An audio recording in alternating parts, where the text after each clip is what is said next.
இன்னைக்கு பார்க்க போகிற டாபிக் என்ன அப்படின்னா basic concept of OOPS in Java object oriented programming language. Concept of OOPS. OOPS அப்படின்னா என்ன? Object oriented programming language. அதாவது ப்ரோக்ராமிங் லாங்குவேஜ், அந்த பராடம் ஆஃப் லாங்குவேஜ் இப்படிலாம். பராடம் அப்படிங்கிற மீனிங் என்ன அப்படின்னா வே ஆஃப் ரைட்டிங் ப்ரோக்ராம். நம்ம என்ன ஸ்ட்ரக்சரில் ப்ரோக்ராம் எழுத போகிறோம், நம்ம ப்ரொசீஜர் ஓரியன்டில் எழுத போகிறோமா, ஆப்ஜெக்ட் ஓரியன்டில் எழுத போகிறோமா, டாப் டவுன் டெக்னிக்கா, பாட்டம் அப் டெக்னிக்கா, இந்த மாதிரி ப்ரோக்ராம் எப்படி நம்ம எழுத போகிறோம், அதுதான் பராடம் ஆஃப் லாங்குவேஜ். இப்போ ப்ரொசீஜர் ஓரியன்ட் அப்படின்னா அது எல்லாமே ஃபங்க்ஷன்ஸ் நிறைஞ்சதாக இருக்கும். நம்ம இருக்கிற ப்ரோக்ராமை ஃபங்க்ஷன்ஸாக தான் பிரித்து எழுதுவோம். அது ப்ரொசீஜர் ஓரியன்ட். ஆப்ஜெக்ட் ஓரியன்ட் அப்படின்னா நம்ம கான்செப்ட் எல்லாமே ஆப்ஜெக்ட்ஸாக பிரிக்க போகிறோம். இந்த ஆப்ஜெக்ட்குள்ளே நம்ம டேட்டாஸ் அண்டு ஃபங்க்ஷன்ஸ் வச்சுருப்போம். ஸோ அதை பற்றி ப்ரீஃபாக பார்க்கலாம். ஸோ ஹூப்ஸ் கான்செப்டில் நிறையா இருக்குது. ஸோ ஹூப்ஸ் கான்செப்டில் ஜாவா ப்ரோக்ராமிங் பார்க்க போகிறோம். ஸோ கான்செப்டில் என்னெல்லாம் இருக்குது அப்படின்னா object, class, encapsulation, abstraction, inheritance, polymorphism, data binding and message passing. So ஒரு டயக்ராமேட்டிக்கல் வியூ தான் இது. ஸோ இதை பற்றி தான் பார்க்க போகிறோம். ஆப்ஜெக்ட். ஒரு ஆப்ஜெக்ட் அப்படின்னா என்ன? ஆப்ஜெக்ட் அப்படின்னா ஒரு பொருள். ஆப்ஜெக்ட்னா ஒரு பொருள். இதில் என்ன செய்ய போகிறாங்க அப்படின்னா ஒரு கிளாஸை கிரியேட் பண்ண போகிறோம். ஆப்ஜெக்ட் மூலமாக தான் எல்லாத்தையுமே நம்ம கால் பண்ண போகிறோம். ஸோ ஹூப்ஸ் கான்செப்டில் ஜாவா ப்ரோக்ராமிங்கில் full and full classes and objects தான். கிளாஸ் அண்ட் ஆப்ஜெக்ட் இல்லாமல் எதுவுமே கிடையாது. ஸோ ஆப்ஜெக்ட் அப்படின்னா என்ன அப்படிங்கிறத நம்ம நல்லா தெரிஞ்சுக்கணும்.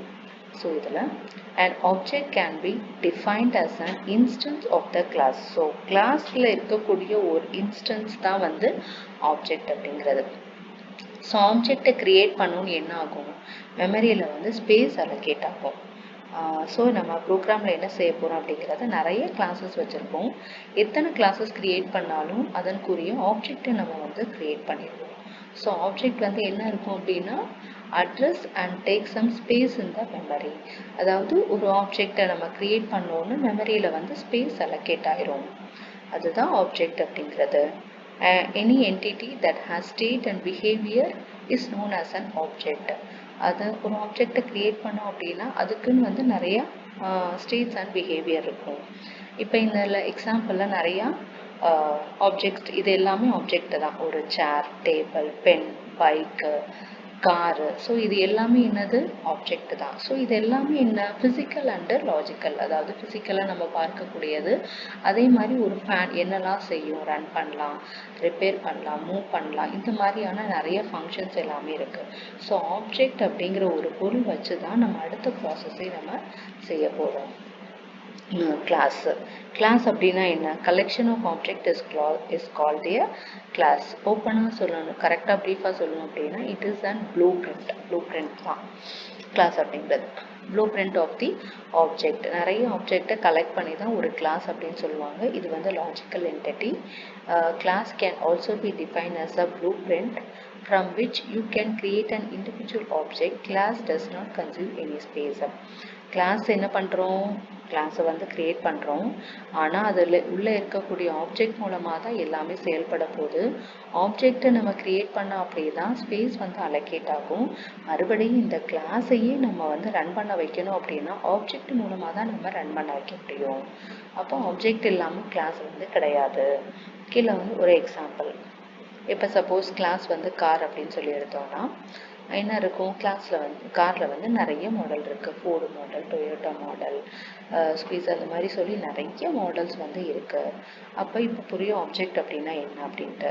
ஸோ இப்போ கிளாஸ்க்குள்ளே என்ன ப்ராப்பர்ட்டிஸ் அண்டு மெத்தட் இருக்குது. அப்படின்னா என்ன ப்ராப்பர்ட்டின்னா என்ன, மெத்தட்னா என்ன?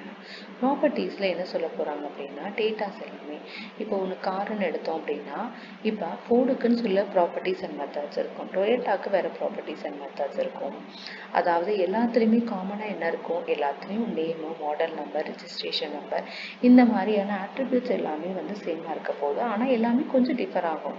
ஃபோர்டில் சில மைலேஜ் இந்த மாதிரி ஆக்ஷன்ஸ் அது ஒரு மாதிரி இருக்கும். அடுத்த டொயோட்டோவில் கொஞ்சம் வேறு மாதிரி இருக்கும். பட் ஆனால் எல்லாத்துலேயுமே என்ன காமனாக வச்சுக்க போகிறோம், நேமு, ரிஜிஸ்ட்ரேஷன், அதோட மாடல் நம்பர் என்ன, அதோட ஆக்டிவிட்டீஸ் என்ன. அப்படின்னு சொல்ல போனால் மெத்தட்ஸ் எல்லாமே கார் என்ன செய்யும், ரன் பண்ணுறது, இந்த இதுதான் என்ன ஆப்ஷன். ஸோ இது வந்து காமனாக இருக்கும். ஸோ ஒரு கிளாஸ்க்குள்ளே நம்ம நிறைய ஆப்ஜெக்ட்ஸ் இந்த மாதிரி க்ரியேட் பண்ணலாம். Next abstraction. Data abstraction.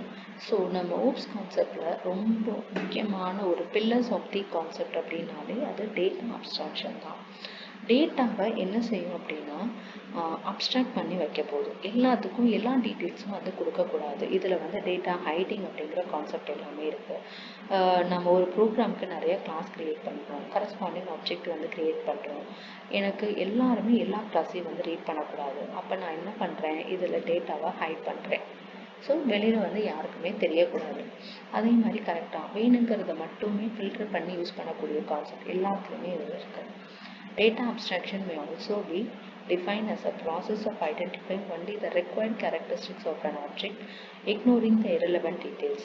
அதாவது ஒரு டேட்டா இருக்குது அப்படின்னா அதில் முக்கியமான வேணுங்கிற கேரக்டர்ஸை மட்டும் வச்சுக்கிறது. ஃபார் எக்ஸாம்பிள், ஒரு இதை ஃபில்டர் பண்ணோம் அப்படின்னா எப்படி நம்ம ஃபில்டர் பண்ணுவோம்? ஒரு 1000 ஸ்டூடெண்ட்ஸ் இருப்பாங்க ஒரு கம்பெனிக்கு, நமக்கு தேவையானது எவ்வளோ? 50 ஸ்டூடெண்ட்ஸ் தான். ஸோ நம்ம எப்படி வந்து எல்லாத்தையுமே நம்ம ஃபில்டர் பண்ணுவோம்? நமக்கு தேவையானது என்ன? கரெக்டாக ஆப்டாக இவ்வளோ ஸ்டூடெண்ட்ஸ் தான். அப்போ அந்த கேட்டகரைஸை அவங்கக்கிட்டேருந்து ஃபில்டர் பண்ணுறதுக்கு நிறைய டெஸ்ட்டு வந்து கண்டக்ட் பண்ணுவோம். ப்ரிலிமினரி டெஸ்ட்டு, குரூப் டிஸ்கஷன், இப்படியே ஃபில்டர் பண்ணுவோம். அப்போ நமக்கான டேலண்டான ஸ்டூடெண்ட்ஸ், அந்த 1000 ஸ்டூடெண்ட்ஸில் நமக்கு உண்டான டேலண்ட் ஸ்டூடெண்ட்ஸ் வந்து கிடச்சிரும். ஸோ இப்போ டேட்டா அப்ஸ்ட்ராக்ஷன் அதுதான் பண்ணும். Process of identifying. என்ன ஐடென்டிஃபை பண்ணுறது? Only the required characteristic. ஒரு ஆப்ஜெக்ட்லேருந்து நமக்கு தேவையான கேரக்டரிஸ்டிக்ஸை மட்டும் வச்சுக்கிட்டு irrelevant மற்றது எல்லாமே இக்னோர் பண்ணணும் டேட்டா அப்ஸ்ட்ராக்ஷன்ஸில் மட்டும். The properties and the behavior of an object differentiate it from other object of similar type and also help in classifying, grouping the object. அதாவது ஆப்ஜெக்டை வந்து இப்போ முன்னாடி உள்ள எக்ஸாம்பிளில் பார்த்தோம். ஒரு கிளாஸுக்கு கார் அப்படின்னு சொல்லி எடுத்தோம்னா நிறைய ஆப்ஜெக்ட், அதாவது காரோட கம்பெனி சொல்லி வந்து நிறைய இருக்குது. ஸோ இதில் வந்து நம்ம ஐடென்டிஃபை பண்ண போகிறோம். அதாவது கிளாஸிஃபை பண்ணி குரூப் பண்ணுறது எல்லாமே எதெல்லாம் சிமிலர் டைப்ஸ் இருக்குது அப்படிங்கிறத குரூப் பண்ணும். Next hiding internal details and showing functionality is known as an abstraction. So இதில் என்ன பண்ணும்? நமக்கு எல்லா டீட்டெயில்ஸும் எல்லாத்தையும் காமிக்கணுன்ற அவசியம் கிடையாது. ஸோ என்ன பண்ணலாம், இதில் இன்டர்னல் டீட்டெயில்ஸு, அதாவது நமக்கு எந்த டீட்டெயில்ஸ் எல்லாம் அது வெளியில் தெரியக்கூடாது, மற்றவங்க எல்லாமே ஆக்சஸ் பண்ணக்கூடாதுன்னு நினைக்கிறோமோ அந்த டீட்டெயில்ஸ் எல்லாமே இதில் நம்ம ஹைட் பண்ணலாம். Next for example phone call. We don't know the internal processing. நமக்கு ஃபோனில் வந்து என்ன பண்ணுறோம், ஒரு ஃப்ரெண்டோட நம்பருக்கு ஒரு நம்பர் போட்டு டயல் பண்ணி கால் பண்ணுறோம்.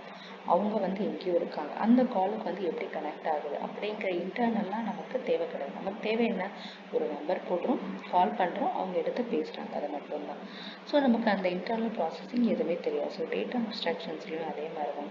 இன்டர்னலில் எல்லாத்தையுமே டேட்டாஸ் எப்படி வருது அப்படிங்கிறது எல்லாத்தையுமே நம்ம ஹைட் பண்ணிவிட்டு மேலோட்டமாக அவங்களுக்கு தேவையானதை மட்டுமே வைக்கக்கூடியதான் டேட்டா அப்ஸ்ட்ராக்ஷன் அப்படிங்கிற ப்ராசஸ்.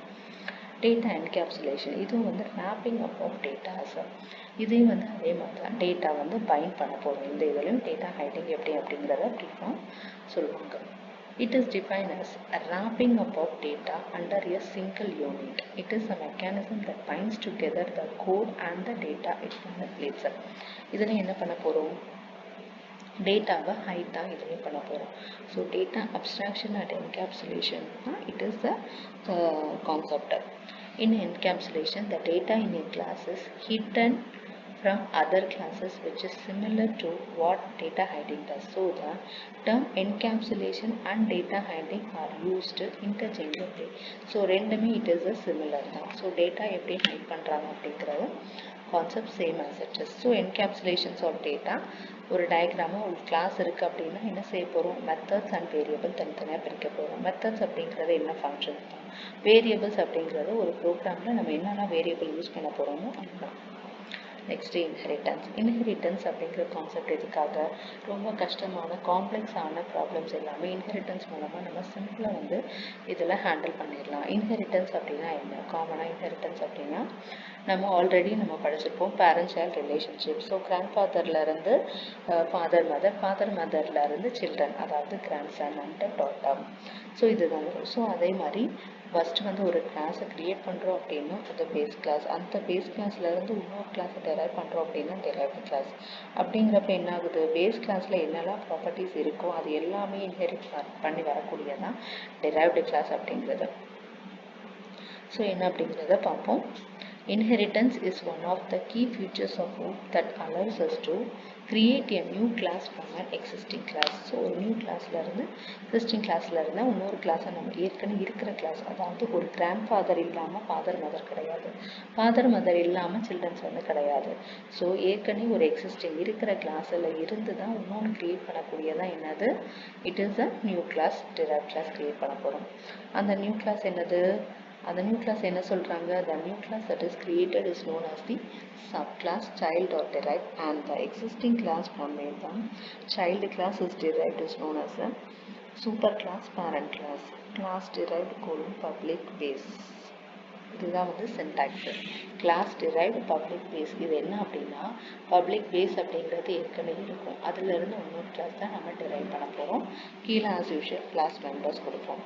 ஸோ இதெல்லாம் என்ன அப்படின்னா இன்ஹெரிட்டன்ஸோட type, single inheritance, hierarchical inheritance, multi level, multiple, hybrid. Single அப்படின்னா என்னென்னா கிளாஸ் ஏலேருந்து கிளாஸ் பி, ஸோ ஒரே ஒரு கிளாஸ் மட்டும்தான் நம்ம இன்ஹெரிட் பண்ணுறோம்.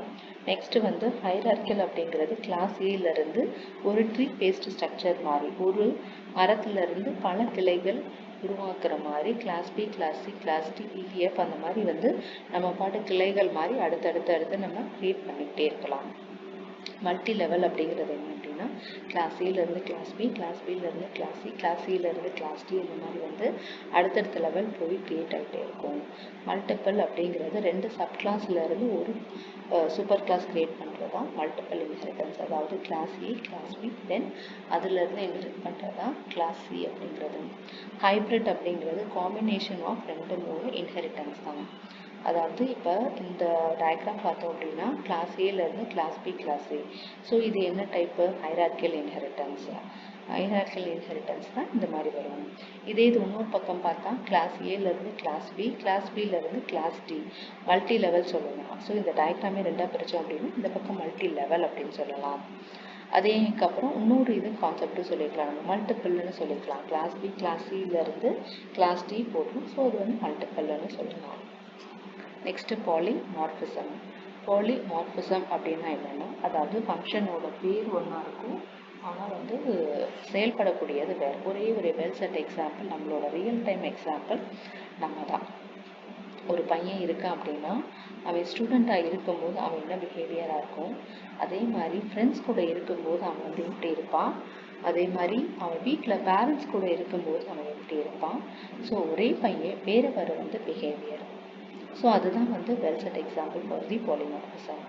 பாலிமார்பிசம் இதில் வந்து எப்படி அப்படின்னா is one of the core concept in OOPS and describes the concept using different. So each of the class can provide its implementation. So இதில் வந்து 2 கைண்ட்ஸ் ஆஃப் பாலிமார்பிசம் இருக்குது, ஓவர்லோட் அண்டு அதாவது run time polymorphism and compile time polymorphism சொல்லி 2 இருக்குது. So polymorphism இதில் example ப்ரோக்ராமேட்டிக்கலாக பார்த்தோம் அப்படின்னா shapes அப்படின்னு சொல்லியிருக்கு. ஷேப்ஸில் ஏரியா கண்டுபிடிக்க சொல்லியிருக்காங்க.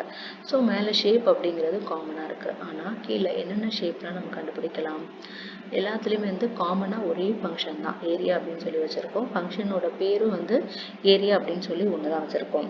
சர்க்கிள் அப்படின்னா என்ன கொடுக்கணும், ரேடியஸோ டயாமீட்டரோ கொடுக்கும்போது ஷேப் என்னவா வரையும், சர்க்கிளாக வரையும். ட்ரையாங்கிள் அப்படின்னா என்ன பண்ண போகிறோம், நம்ம ஏரியா கண்டுபிடிக்கணும் அப்படின்னா ½ × b × h. ஸோ பிரெத்தும் ஹைட்டும் கொடுத்தோம் அப்படின்னா ட்ரையாங்கிள் ஷேப் கொடுக்க போகுது. ரெக்டாங்கிள் அப்படின்னா L × b, லென்த்தையும் 2 கொடுத்தோம் அப்படின்னா இது. அதே மாதிரி சைட்ஸ் கொடுத்தோம் அப்படின்னா பாலிகான். பாலிகானில் என்னது, 5 சைடு கொடுத்தா பென்டகன் வரைய போகுது, 6 சைடு கொடுத்தா ஹெக்ஸகன் வரைய போகுது. ஸோ ஒன் இந்த மாதிரி சைஸ் வந்து டிஃபர் ஆகிட்டே இருக்கும். இதுதான் பாலிகான். பைண்டிங். பைண்டிங் அப்படிங்கிறது ஸ்டாட்டிக் அண்ட் டைனமிக் பைண்டிங் 2 இருக்குது. ஸ்டாட்டிக் அப்படின்னா இயர்லி பைண்டிங், டைனமிக் அப்படின்னாலே லேட் பைண்டிங் அப்படிங்கிறது, அதாவது கம்பைல் டைம் அண்ட் ரன் டைமில் நடக்கக்கூடியதான் இந்த பைண்டிங் அப்படிங்கிறது. So static binding when type of object is determined at the compile time, அதாவது நம்ம ப்ரோக்ராம் கம்பைல் ஆகும்போது நடக்கக்கூடியதான் static binding. And dynamic binding அப்படிங்கிறது ரன் டைம் போது செயல்படக்கூடியதான் இதில் டைனமிக் பைண்டிங் அப்படிங்கிறது. மெசேஜ் பாசிங் ஊப்ஸில் வந்து என்ன அப்படின்னா நம்ம என்ன செய்யலாம், ஒவ்வொரு ஆப்ஜெக்ட்டும் மற்ற ஆப்ஜெக்டோட கம்யூனிகேட் பண்ணி இன்ட்ராக்ட் பண்ணிக்கலாம். எப்படி அப்படின்னா மெசேஜ் சென்ட் பண்ணி கம்யூனிகேட் பண்ணக்கூடிய செயல் நமக்கு ஊப்ஸ் கான்செப்டில் இருக்கு. தேங்க்யூ.